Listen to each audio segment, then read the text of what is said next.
Yo. Welcome back to V-Spool. I need to shotgun another alternator in this fucking hunk of junk behind me, Focus SVT, bro.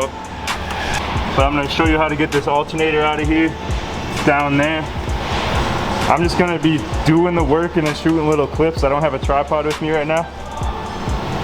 But this is gonna be SVT Focus alternator DIY. Let's get into it.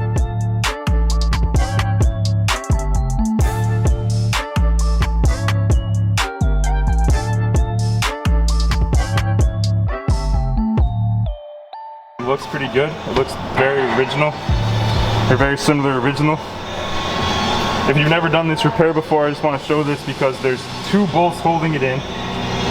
There's a 10mm connection on this post here, and there's a plug connection right here. Of course, we're gonna have to get the belt off.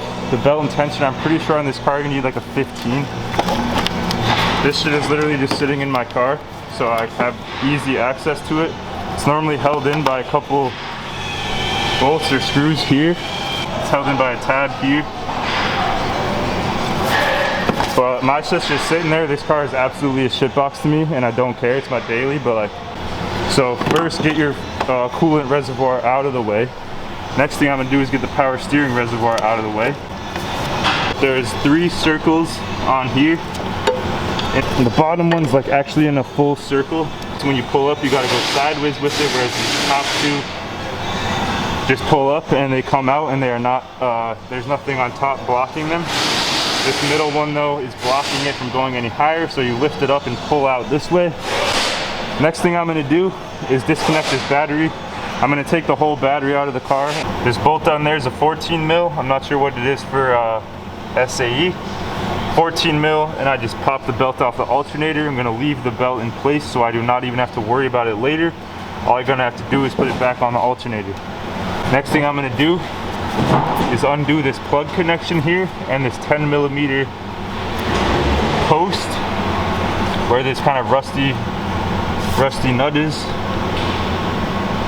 I'm going for the 3-pin connection and that 10mm right now to start. Alright, I got the alternator connection off. Shut the fuck up, man! And the post off. It's a 10mm for the post. This connector is really annoying to get off sometimes, but you'll eventually get it. Get this fuel pressure sensor off. And this bracket here is held in by 2 13s. These gotta go, so the bracket and the fuel pressure sensor. Alright, so I got the fuel pressure sensor off. There's a vacuum line attached in the bottom. Be careful with that, it could break. This is very brittle plastic. For metric, they're 7mm. A little bit of gas is gonna come out. Obviously be careful, I put a rag under here, and it's not a lot, so it should evaporate by the time you're done. But obviously take precaution with fuel. I've had a car set on fire before, not a good time. Take precaution, it's not a lot of fuel. I get this out of here, and now I'm gonna go for the 10s next, and I should have enough room. Alright, I got both the 10mm out on the alternator. One goes right down here.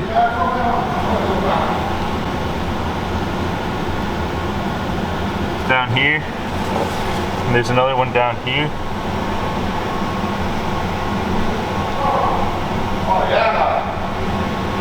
Oh yeah! Down by my finger is another one. These are obvious to see in the car. 2 10s. Take them out. This is what they look like. They're long bolts.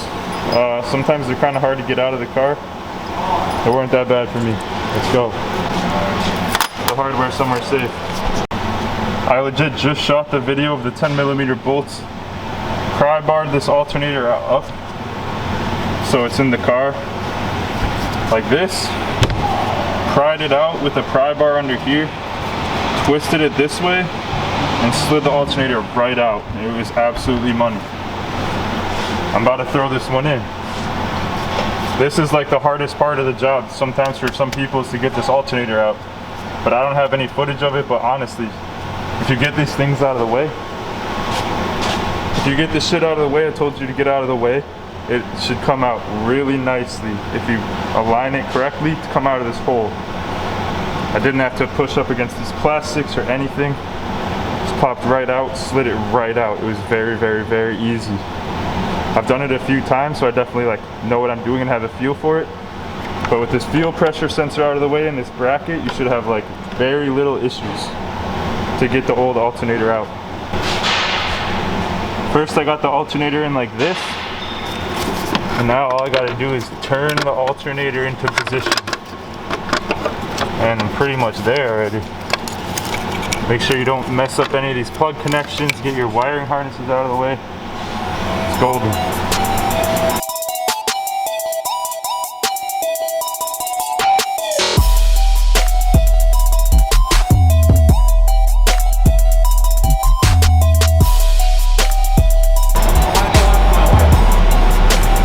So one of the hardest parts of this job is to put the belt back on. Having a long 14mm wrench like this one is fire, because this shit is hard to get to with a normal wrench. You have to have a lot of torque. My homie hooked it up with a 14mm box wrench. Here's my 14mm. Here's the actual wrench you want. It's about twice as long. It makes getting the tensioner way, way, way easier. The tensioner's down there. The pulley below the alternator. Pull to the right, slip the belt back on everywhere, make sure it looks good. That shit looks money.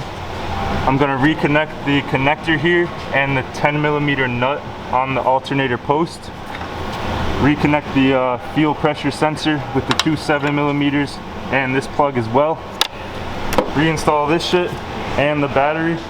And I'm going to start this up and see if it actually fixed the problem. It might not fix the problem. It might lie on these battery cables. We will see. But this is how you do the alternator in your SVT Ford Focus. This is like the fourth alternator, but guess what? It's fixed. Yo! Fucking go, dude. I'm so juiced right now. I got this tool that's a verifier. No battery lights on. Let's go, dude. The alternator burnt out again.